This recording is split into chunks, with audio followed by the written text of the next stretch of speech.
Hello, everyone. Shadow Steve is back, and Lucas has a wee announcement before we get into today's episode. Yeah, before we get into this fantastic, fantabulous, epic Yu-Gi-Oh podcast, we have a giveaway. When we hit 100 subscribers, we will be giving away a one-of-a-kind, custom, bespoke, I might say couture, Face Downs t-shirt. That's right, you can be one of the Face Downs crew with a custom Face Downs t-shirt and a Shadow Showdown structure deck playmat. Ooh, pretty nice. To find out how to win, keep on listening. We'll tell you at the end of the episode. And enjoy the listen.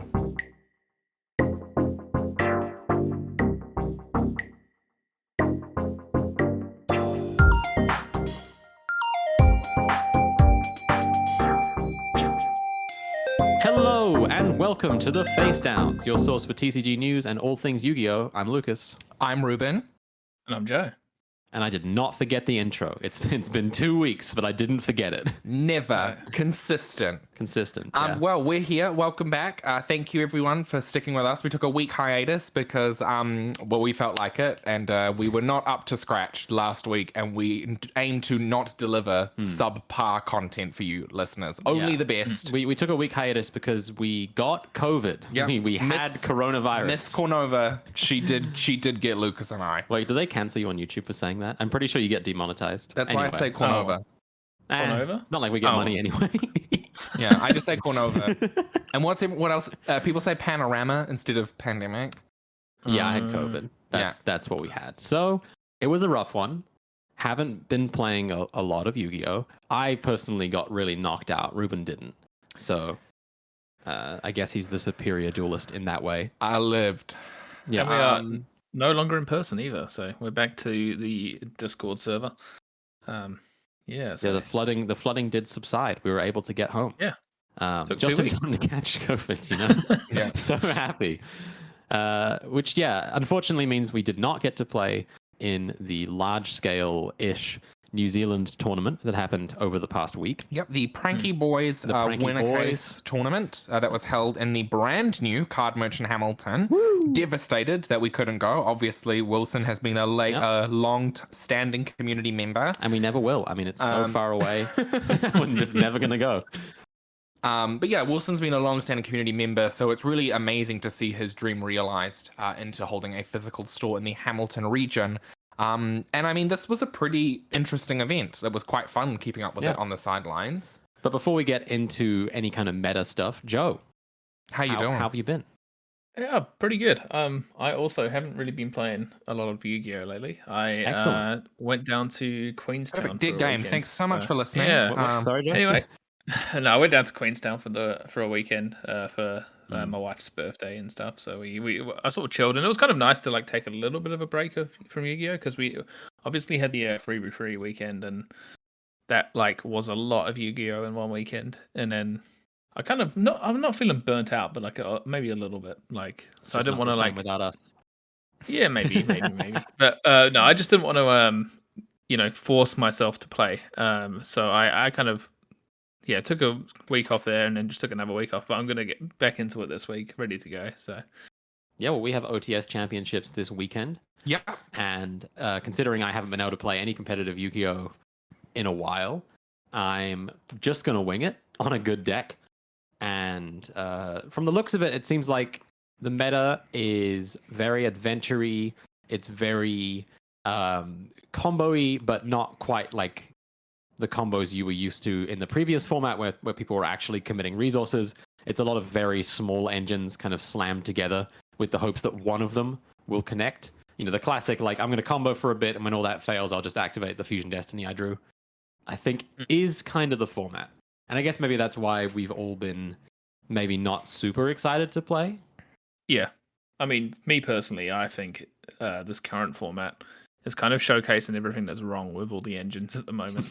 The fact that Halka Fibrax has like showed its ugly head again with the Rorodon combos. It's just boring. Like I'm not into that engine as a whole. And it seems to be even like now the 10 years are becoming more of an engine, and like Sword Soul itself is like more of an engine within like a 10-year kind of like Hulk deck, and that was no just one's playing boring Sword to Soul me. cards anymore. No, No, They've all no. cut those. and that's exactly what happened in Japan. Everyone realized that the best part about Sword Soul Tenyu were the Tenyus. So And like the extra deck monsters. yeah, there were, was like, no good. reason. There was no reason to play these subpar Sword Soul cards when your entire engine could be summoned from hands and activate in grave, and just dodge every form of field presence interaction. You know, so I'm not super thrilled by the format and how it's shaped up at the moment. I feel like when the Albaz structure deck comes out, it kind of just adds to the problem a little bit, because I feel like Brand of Fusion just becomes a whole nother engine that gets slammed into decks. So I've decided this format, I'm just gonna take it easy, kind of play a couple of like anti-meta kind of style decks, and just go with that. So yeah. But I guess we can go into the top cut from the tournament in Hamilton.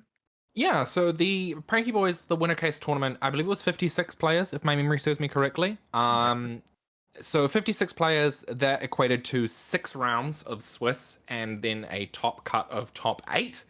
The top 8 consisted of, I believe we calculated it was like 4 decks that involved Adventure as an engine, Fluonderies, I believe there was a Dragon Link in there somewhere. Yep. I think there's 2 more that I can't remember off the top of my head. Pure Phantom Knights. Just 2 pure Phantom Knights. Oh yeah, 2 pure Phantom Knights. So all in all, what are your impressions on that? Like on that lineup on the top cut? Well, I mean, half Adventure. Yeah. Like we're seeing 0 Sword Soul, and we're seeing no Tri-Brigade either. They're making the top 8. So yeah, going by our like meta tier list, like we're sort of right in a way where we put Adventure really high, but we like kind of maybe didn't show much respect to decks like Dragon Link or even Fluonderies now. I mean, we did mention at the time that when it gets its new card, it will become more of a threat. Yeah. And I think the reason we saw that deck do so well is because all of the Adventure decks and everything seem to just end on the combo of Scythe, and Fluonderies doesn't care about Scythe. And I believe that in a way is why that deck does so well, and not to mention you can just put a wind barrier statue out and protect it. So yeah. Yes. So I think based on the standings and obviously what we've seen, Fluonderies is really powerful as your kind of anti-meta deck. I believe you put it in a really good, as we were in our group chat, Joe.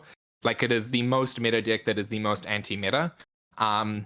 And I think that's where Fluonderies thrives. Like, its points of interaction are so different to what the other meta decks are currently presenting. Obviously, things like Prank Kids and Phantom Knights, like, they have very unique points of interaction, where Fluonderies can quite easily dodge a lot of like interaction, as well as prevent it from being effectively touched.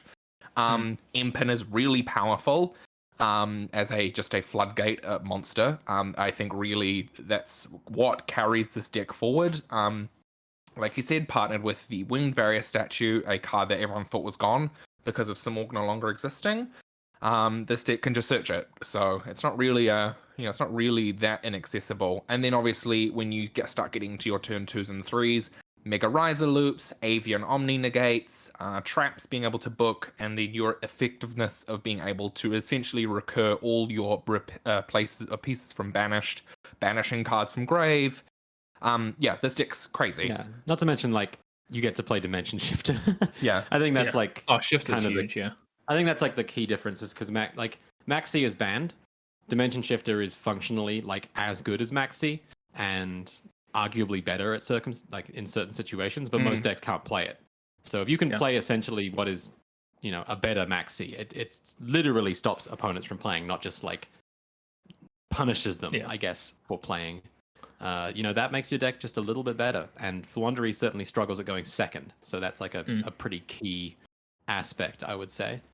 Not to mention that new quick play, the Advent Adventure, I believe they call it in the TCG. Yeah, it's nuts. It's absolutely insane. Like, the fact that people overlook that it searches the field spell as well, which can like not only like it can kind of set up and dodge another effect later on, but like that it's just really good. Like I did kind of underestimated the card a little bit. Like, I saw it doing okay in the OCG, but then when I got to use it and play with it myself, like, I've done a little bit of testing with it, and it like, does it all, yeah.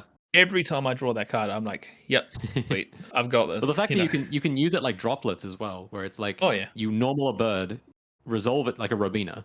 You can resolve its effect, and then before like, you know, finishing the effect, you can chain the quick play, banish it. Robina will resolve. You also get the field spell. You're just completely up in that exchange a lot of the time. And it gets a lot better when you open a hand that isn't particularly good. Like if your opening hand has like just a Stree, then you normal the Stree, activate its effect. You use the quick play spell to get the bird you want. And then Stree's effect resolves, normaling the bird you just added. yeah. Yeah, There's a lot of crazy things you can do with it. It makes Eglin quick play spell this full combo. When previously it was like, oh, you have to have Robina to do it. And Eglin was any activatable bird plus quick play spell full combo. Exactly. It's amazing. I think that the quick play spell does add so much. Another card we've seen in other builds overseas, not in the one that won the event in Auckland, in Hamilton, was the Smorg Bird of Perfection as well. It's like another wave of support that the deck got that we didn't even really think about. I think it's a really good card personally. Like it sets up like another layer of chain block in. It gives you access to the Smorg field spell, which is actually like a pretty decent card if you give it a read. It's an 1800 beta, which we found out last night in testing is kind of relevant. And it's 2/1 with the field spell. The field spell gives everything 300 attack and defense, so it means that Empins and Risers can beat over Griffin Riders in defense mode, which is a relevant stat line for sure. I mean, getting above 3000 in general is huge because it means you can out Barons, you can out Crystal Wing. Well, Crystal Wings in attack, it outs. Stuff like that is pretty relevant in the deck because once you grind through your initial birds, closing games can be really difficult. Yeah, and the Smorg stuff was really popular in Japan. Like, it was very much an OCG tech that's, I think, kind of starting to carry over here. We've seen a lot of cool includes of people including stuff like Smorg Repulsion, which is just simply discard a wing beast to basically giant Trunade your opponent, which is really powerful. Obviously, Elbor's being the field spell, you can summon any winged beast monsters for 1 less tribute if you reveal a level 5 or higher winged beasts. It gives you the additional normal if you have a wind on board. I think that the engine's quite unique. My only concern with it is the confliction with Dimensional Shifter, because obviously you can't activate Perfection's effect under Shifter. You cannot pay cost. But I think in saying that, that's honestly kind of fine. Like if it's fine because you you either have body. Shifter, you either have Shifter or you have the 1800 beta with a Searcher. So it's really effective. And speaking of efficacy, James Hamill actually took out the entire event with Fluanderese 9-0. 9-0. So first after Swiss and undefeated, obviously, winning the entire event. So congratulations to James Hamill. I know this is a deck that he's actually been practicing for quite a while. And I think, like we said, the quick play spell really shows its usefulness.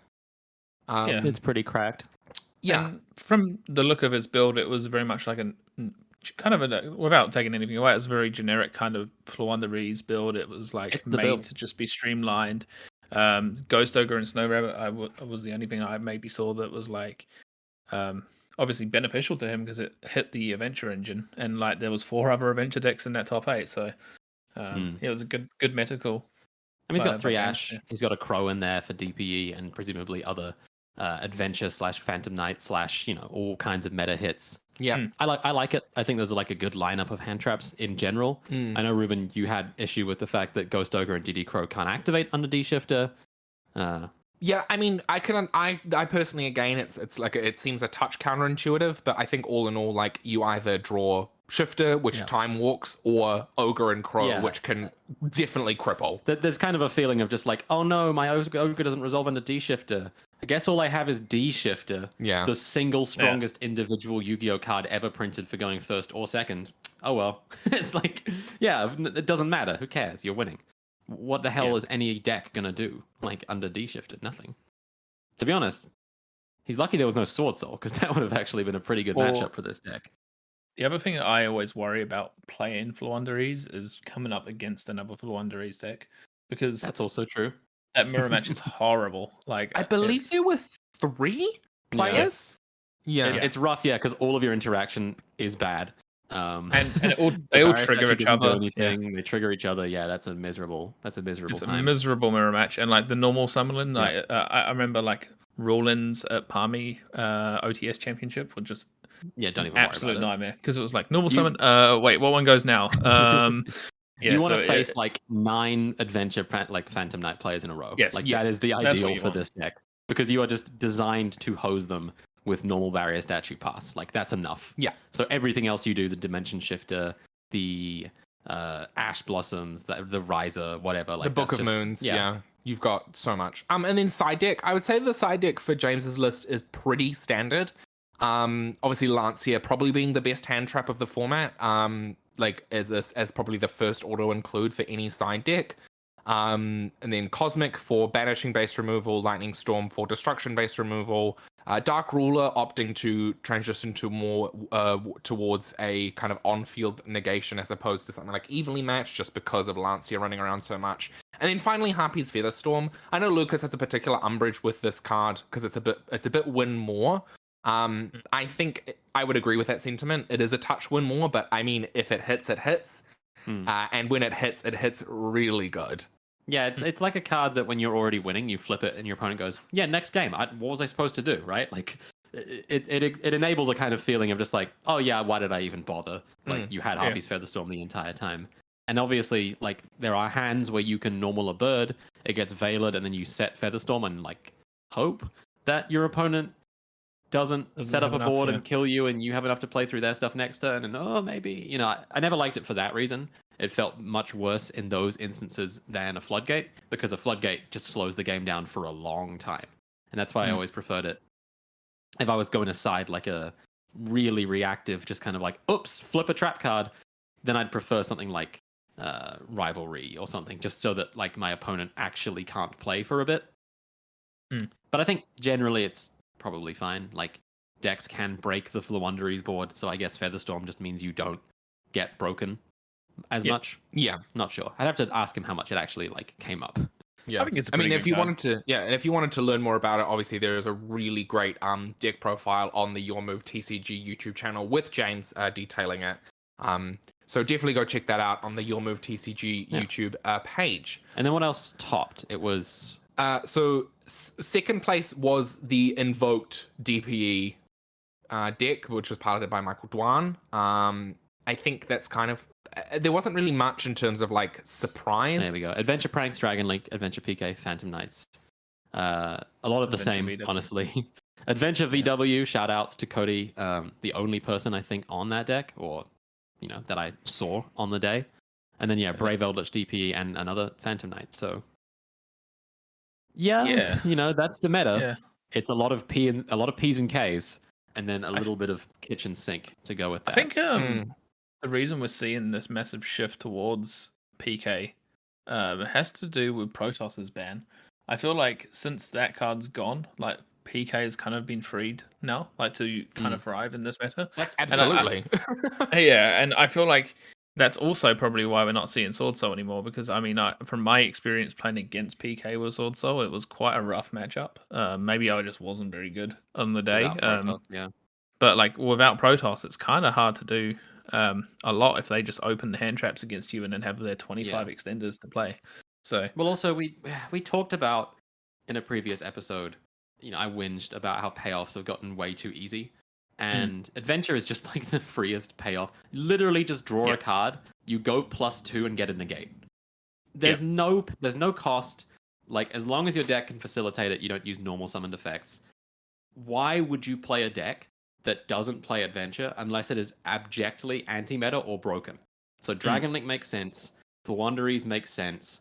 Pure Phantom Knight to a degree does make sense as well, because there are some pretty good normal summons you can play in that deck. But for the most part, the medium of Adventure, just that mid power level, I get in the gate, that'll do, is so good. And I mean, we're going to get to it, but you know, looking at the YCS, I think the same exact sentiment is being shown there, that in any kind of long form tournament, if you're not playing some variant of Adventure, there is a legitimate question to be asked, like, why are you not playing a deck that uses Adventure?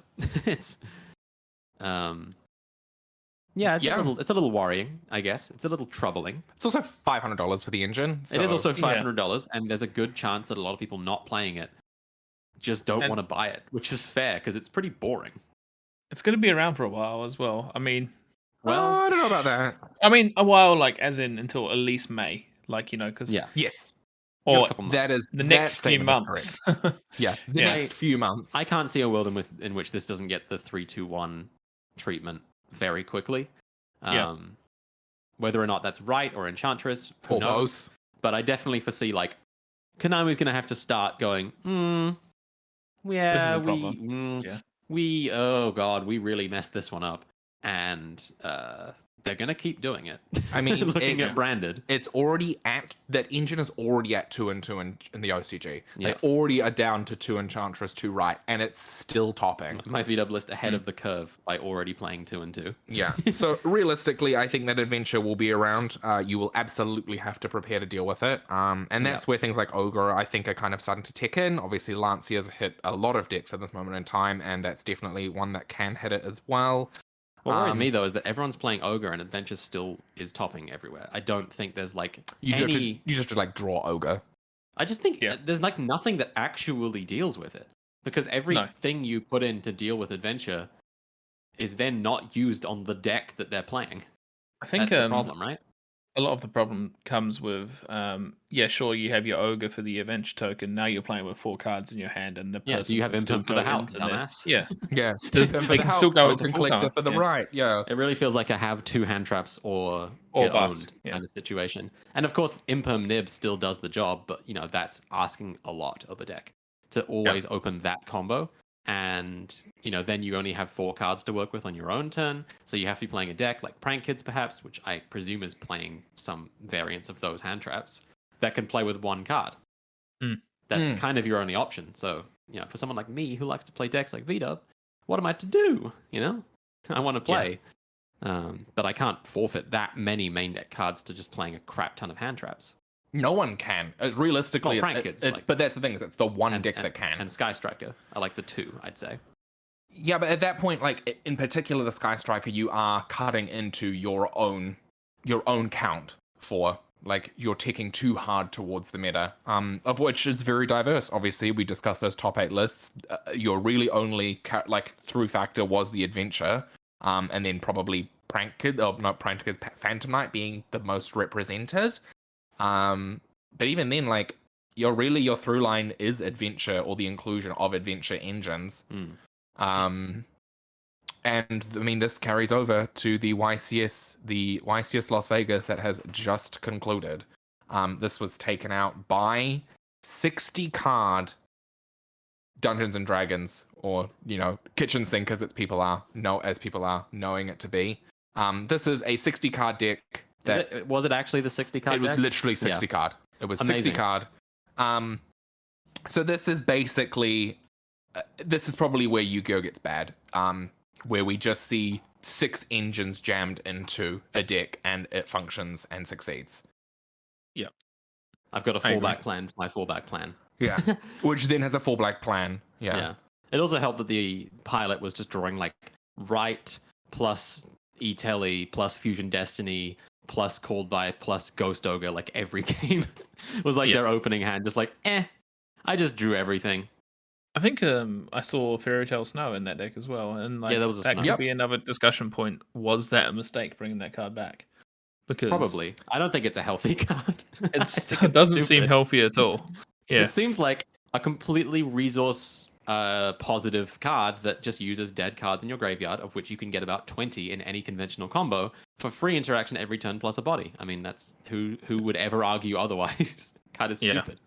I think. Not to mention there's 2 generic ways to send it to grave, like Shooting Riser and Beatrice are both in the format. So yeah, I feel like it's something that Konami can learn from though. Like everyone or every ban list always talks about wanting to see some of these cards come back to see what happens. We might have seen what happens now when Snow comes back, and they might turn around and go, "Hey, yeah, we gave that a go. Let's ban it again." Move on. I think the only issue with this one is they brought back Destrudo and Snow at the same time with a level 7 synchro that dumps Snow. It's like the perfect storm. But I agree that it's good they brought back 4 cards to 1 just to see what would happen. I think that's actually like a good thing to do. Maybe the wrong I cards, think- but yeah.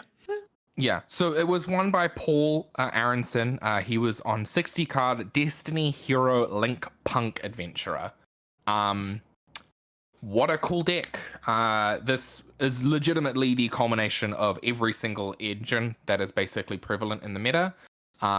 This, as described, obviously involved the Punk engine, which we've seen as including Xiamen Foxy Tune.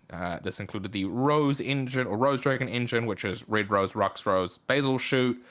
The Adventurer engine, a Halka Fibrax engine, with a lit Dig Spot one that linked it to Auroradon, which then gave you your Cupid Pitch engine. And then you also saw he was on the 10 years in Hopier there as well? Squadron. He had 10 years in there. Everything. There was every single engine you could possibly assume. It's like Dark Warrior, where it's like, it doesn't really matter what combination of 2 cards you draw. It'll get you something. I mean, in that case, it was any 2 warriors make a Zold. This time it's any monster in a tuna makes Hulk, plus any, generic Synchro or Adventure Engine or Fusion Destiny is just a good card to draw. He was on Illusion of Chaos and Souls for the draws. Yeah, it's just like, full of crap. But like, oh man. yeah, like getting a Souls and a Tuna on field represents like 5 negates. God, where have I seen Souls and a Tuna before? Echoes of Eldritch Synchro, which again was another deck that I just think was unfun to play against. Extremely good and consistent, and literally didn't use its main deck for anything. Its main deck was like a waste of time. You just cared about the extra deck and not drawing the garnets, which is essentially what this deck is, Yeah. It's been a ton while of that garnets we've... with extenders. This is the first time in a long time where we're seeing a deck that literally doesn't have an archetype in its name, kind of thing. You can't say he was playing Sword Soul. You can't say he was playing like 10. It is literally just a pile of engines. And I will say that this deck is not as good as Eldritch Synchro. Like, we are talking about 2 very different formats, and I don't think this deck is like going to be the unbeatable best deck tier 0 threat that Eldritch Synchro was. Just because it doesn't have as many generic extra deck fallbacks as that deck did. I certainly think it's really strong, but Eldritch Synchro obviously had Linkross, it had access to like the Martial Metal stuff. Hyper Librarian would draw it 7 cards. Like, it was a very different beast. It also had the most broken spells and traps printed for the archetype as a recovery plan. Yeah, you just had pops, banishes, summons from deck. Like, the resource game that Eldritch provided to Synchro Eldritch was just as good as the Synchro part of that deck. But now, like, the boards that this kitchen sink deck, when they don't draw adventure, are very DPE scythe focused, which is not, like, it's not unbeatable. A single droplet can deal with it. That being said, you do have to draw droplet. You do have to draw droplet. And again, like, there are still so many cards left. Like, I don't have a super strong dislike of Dimension Shifter, but it is in this category of, like, did you draw the thing that stops it? No? Oh well, you lose. Like, cool. Yeah. What a fun one. I drew a good hand that did stuff, but none of it mattered because you drew that card and my deck doesn't do anything. That's probably still the feel bad of the format. Yeah. None of it's as bad as IO. I don't think anyone should be saying, like, oh, IO banned, now we have to deal with this. But it's similar. I would disagree. IO literally turned off your interaction. That's why I said it wasn't as good. None of this is as bad as IO because IO sticks around. Scythe is only one time, and yes, that's usually enough to win the game. Yeah. And then a runner-up for the remote to YCS was, I believe his name was Aaron, and he was playing Adventure Prank Kids. So obviously another engine that did do quite well. Prank Kids we thought would be a engine or a deck that could really effectively utilize the adventurer adventurer part of it, and it definitely did. It got into the finals. So they each knocked out Sky Striker and Hanko Chow, who was on Fluanderees. So based again, really good showing for Fluanderees, making top 4 at I believe it was 650 person event. So a smaller remote dual YCS. This wasn't as big as the first ones. Well, this was unfortunately it was a substitution to the event that was to be held in person. That's so sad. But realistically, seeing Thwanderees at top 4, seeing Sky Striker at top 4, there is kind of a gap for something that isn't as engine focused as the winner was. Obviously, they won for a reason. Their deck has a lot of resilience. Yep. But yeah, it's really interesting seeing Sky Striker and Fluanderees at the top 4, and then obviously your other notable top 8 was Pack playing DDDs. Oh yeah, baby. Now that I gotta say for a second, that's some swag. To be honest, that's so cool. And I mean, he's been playing this deck quite a bit. Obviously, once the Battle of Chaos support came out, it does add a lot for the deck. Yeah, you get a fat downed magician. You can summon on anything. Yeah, it's pretty good. You get really incredible extension, recursion, searching ability, big bosses. So I think that DDD is definitely something to look out for in your local play areas. It's a deck that's very effective. I wouldn't be surprised if we maybe see some of it getting reprinted in Ghost from the Past too, just because some of the pieces are a touch inaccessible. Obviously, things like Flame King Genghis being a tin super from like 3-4 years ago. Then I think obviously a lot of starter deck or structure deck stuff that was exclusive that hasn't been reprinted. Cards that have been reprinted since like an OTS Super or Dimension of Chaos. Yeah. But overall, this is a really interesting combo deck because it does nothing like what anything else is doing right now. Now, I will say I do think that Pack is an extremely good duelist. Absolutely. And this is not a learner deck. That probably carried this deck a lot. I think this deck is really average overall, because if you compare it to the best decks of the format, like Fluanderees or Prank Kids, they are rife with 1-card starters that DDD technically has. But you're talking like 1 card plus the 3 others in your hand have to be playable, or else you're kind of screwed. You can't play that many hand traps, etc., etc. But Pack is an amazing duelist, and will probably make every deck look tier 1, no matter what he plays. Yeah.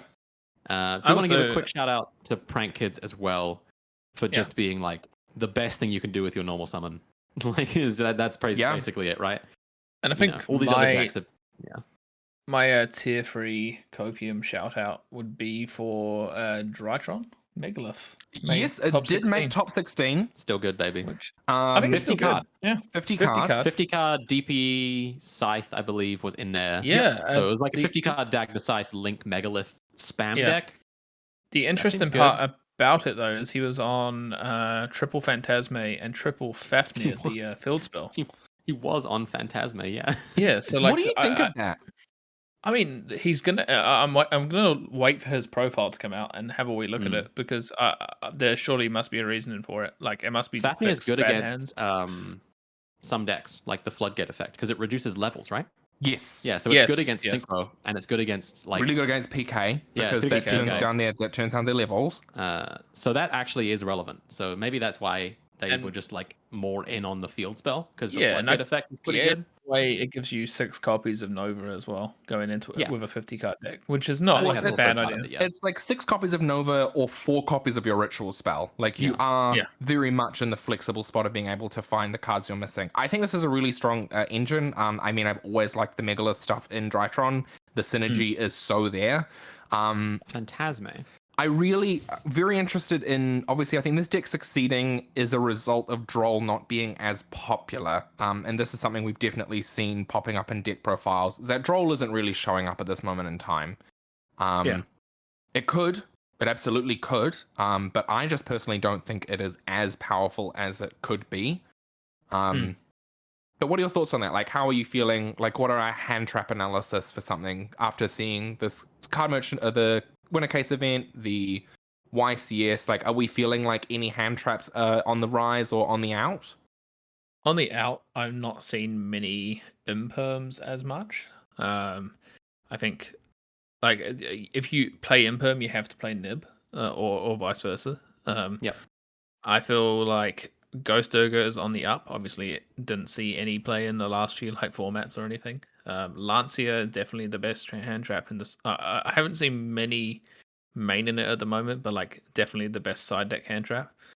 I actually feel like Droll still has its place, just for like problem decks that like are around, I like think the only Drytron, hand for traps that example.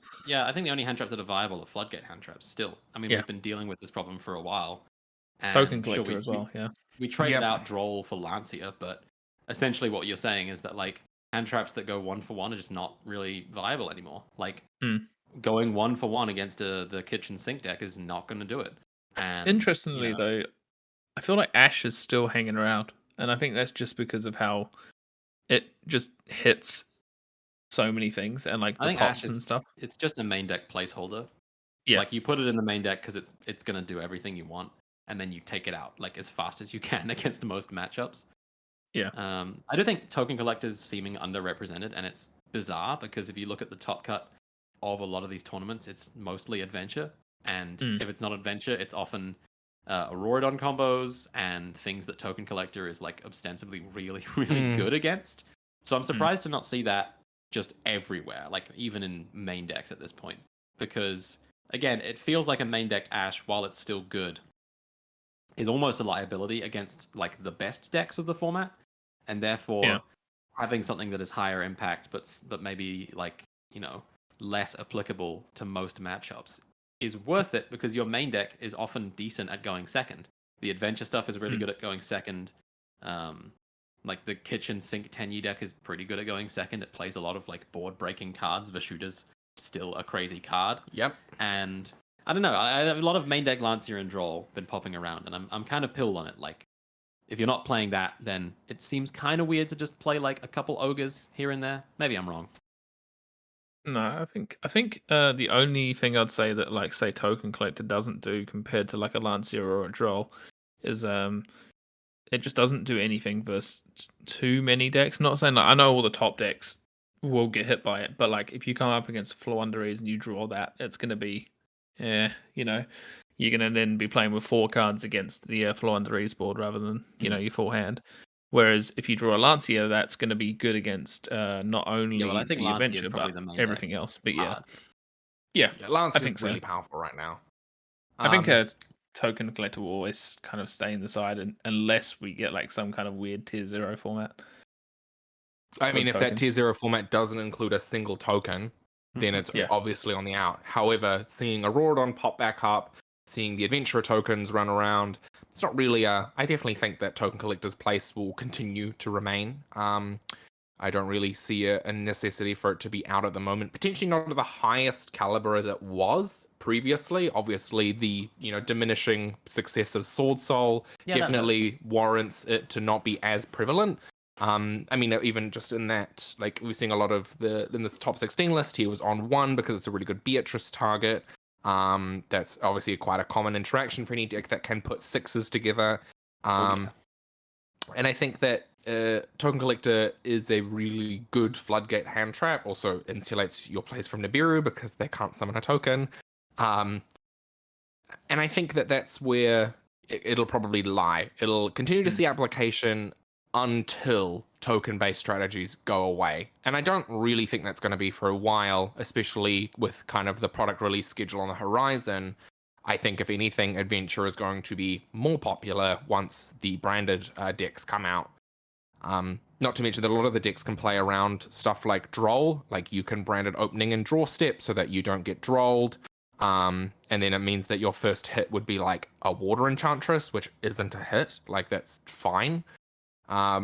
So I think that it'll be an interesting scenario for stuff like Droll and Lancia. I definitely see Lancia being a mainstay, though. Like, I feel like it's really putting in its work. It'll be good against branded, too.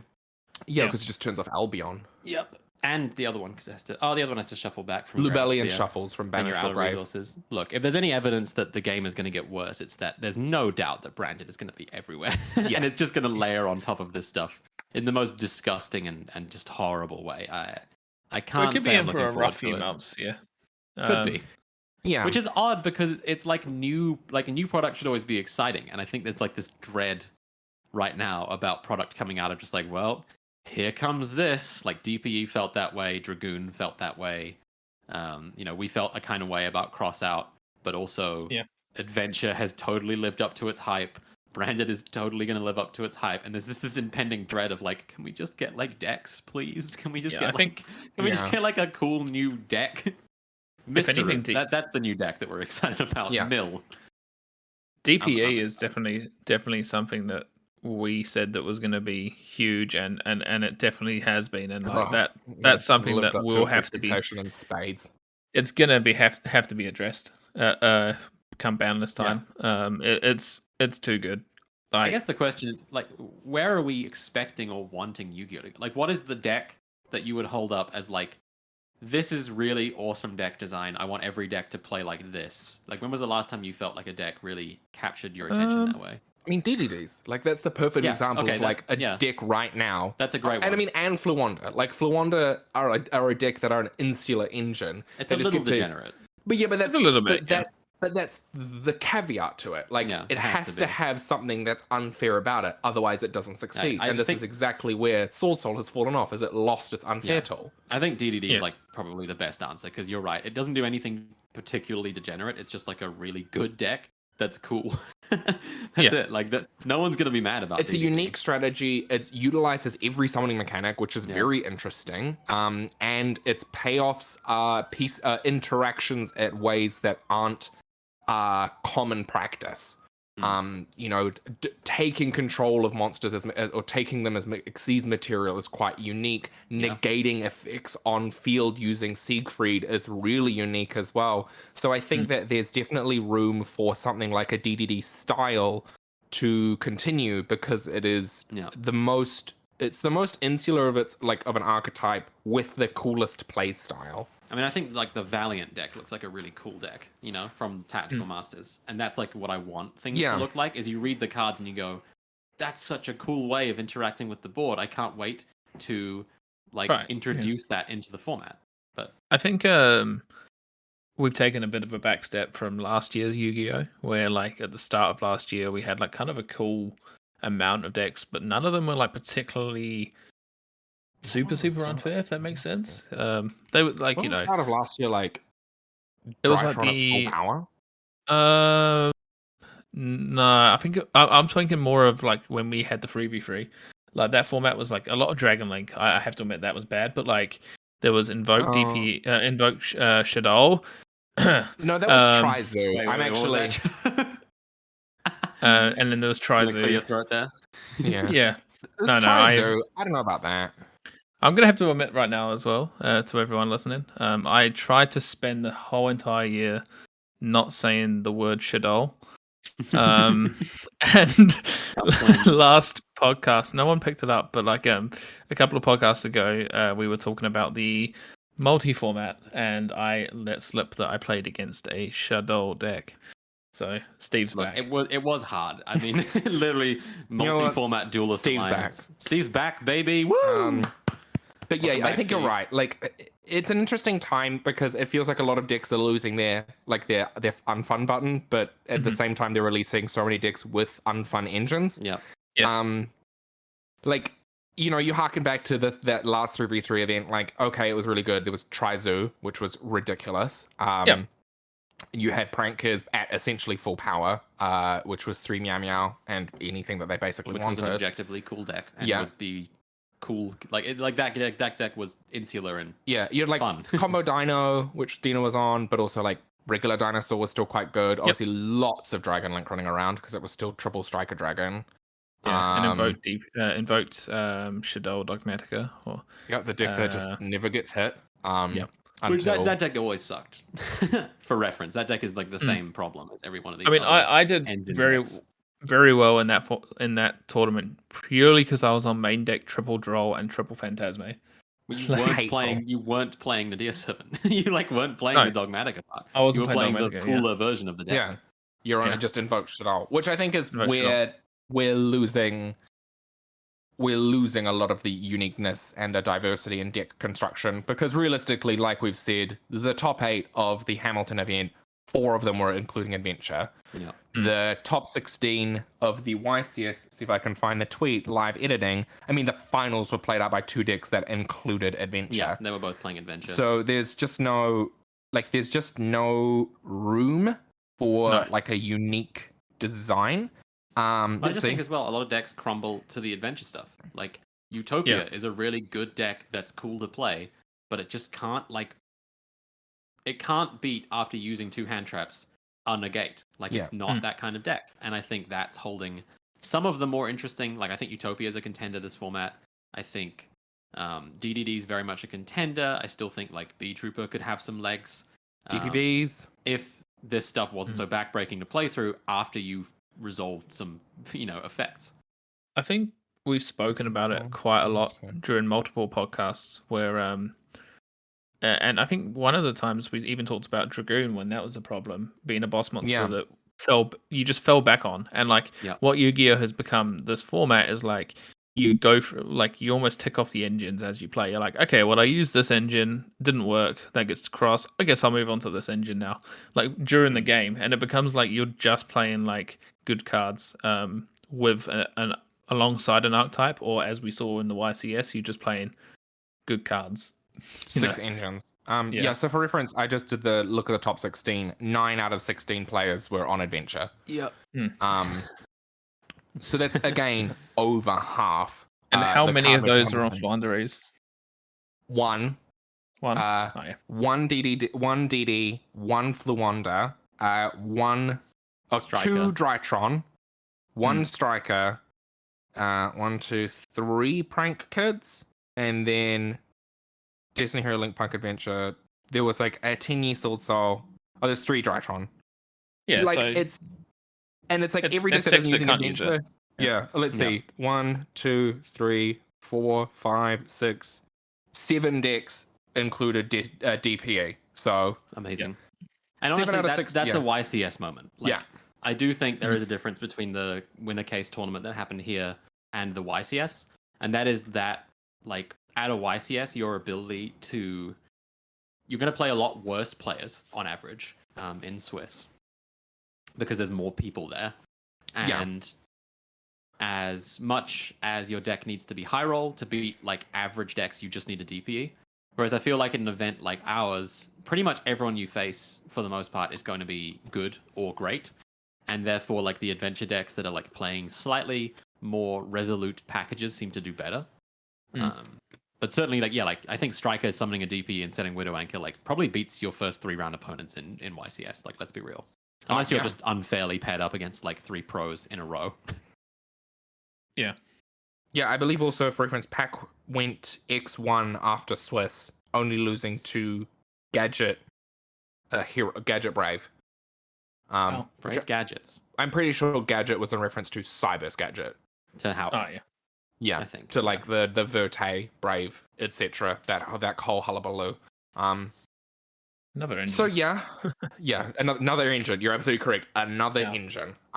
So realistically, I think as a kind of a summary, format's pretty adventure. Like we said, adventure is out there, and it is out there. This is definitely a format where unfortunately, money is definitely speaking. Right now, which is really a shame to say, because when the $500 engine sets up a board that only the $150 a copy card can beat, that's a bad feeling. Or your $10 D shifter. Well, guess what? Flaunderies cannot play either of those cards. So guess that's your budget choice. But you'd know you play $450 for part of Prosperities. Yeah, you'll be playing for Prosperities and Mega Rises. Although, to be fair, like the deck can function quite well with Extravagance. Like, and that's fair. I've seen lists that have top with up $50 Extravagance. Card. Yeah. Perfect. Perfect. Just another budget inclusion.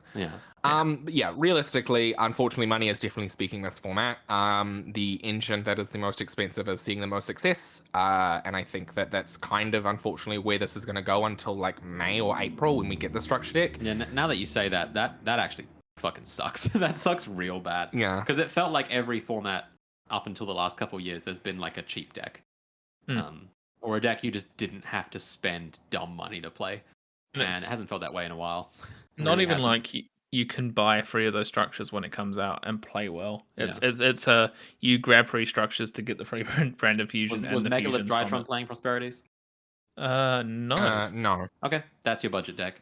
Yeah. Megaliths are cheap. Drytrons are cheap. Diviners are still $300 a set, unfortunately. Yeah, they're yeah, okay, that's fair. Maybe 200 because no one's having Lightning Overdrive. Play Manju, just as good. Yeah, play Manju. It's a fairy. Who needs the level 6s? Yeah, you don't need any of those. But yeah, so unfortunately, this is probably going to be the way until April, unless they really feel like doing an emergency ban list, which would be cool, but they won't. Realistically, as well, like we don't have to do it. We're not doing a painful choice, but does anyone have first impressions on what do you think will get hit? Scythe, Right, Enchantress, DP, Verte, probably Deskbot, if I had to guess. Yeah, Give it I'm a probably on the Hulk. same vein. Yeah, hit Hulk, but probably hit It's your around time it now. as always. They'll probably hit Deskbot. Let's be real. If they get rid of Deskbot, Hulk's like 50% worse. What are you doing with a Hulk? Nothing. You just go into an access code. Making Shooting Riser you're and just bumping getting Snow. a guy. Like, I understand that it's still a good card, but like, Deskbot is absolutely the problem. Like 100,000% that card is stupid. It's not once per turn. We should have banned these. Not once per turn cards. They did. They hit Steam the Cloak. That card's not once per turn. Yeah, I know. But no. They instead, no, it's fine. Yeah, I think realistically, Scythe's probably on the chopping block. I think everyone wanted it gone last time. And I just don't think it was as popular for Konami to like have their eye on it. Yeah. In the way that Imperial Order was and Protoss was, and Smorg was. I think that there's definitely room for it to go.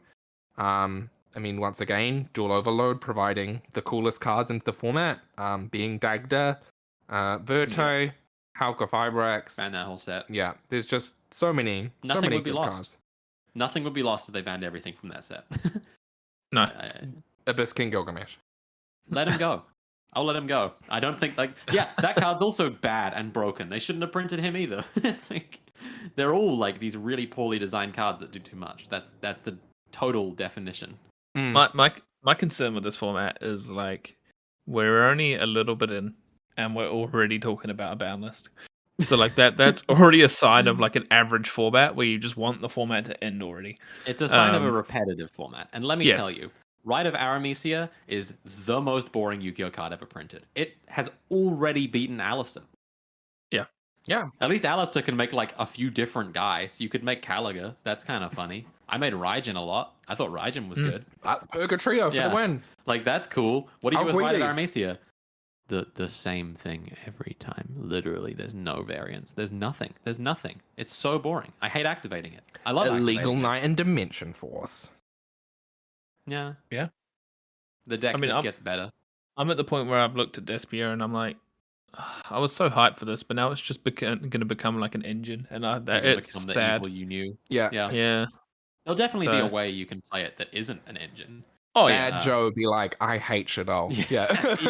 Evil Steve. Evil Steve. Fusion summoning is for morons. Yeah. Evil Steve says, I only exceed summon now. Yeah. Okay. But so that's it. We're glad to be back. We quit. But yeah, so thank you so much to everyone for listening to our final episode. Until there is a new ban list. Obviously. Glad you all waited 2 weeks to hear us break up. Yeah. We are indeed Spice Girling this group. No, we're not. I mean, we're obviously happy to be back, and we look forward to discussing more interesting, more interesting discussion points during the upcoming weeks. We obviously Also, there's a lot to talk about. Bit off a side note here, but I'd like to thank everyone for engaging in that poll that I put up a couple of weeks ago around the different formats and stuff. Best formats. But like I feel like I know. Do you have a winner? The winner was Toss, I believe, and then it was followed by Goat, and then it was Duelist Alliance. So like they were the top three, which is pretty much what we all kind of thought would be. But like I just wanted to see, what the general Yu-Gi-Oh population thought. Not surprised Toss won because I think a lot of new players are in our page, so like that's what people remember.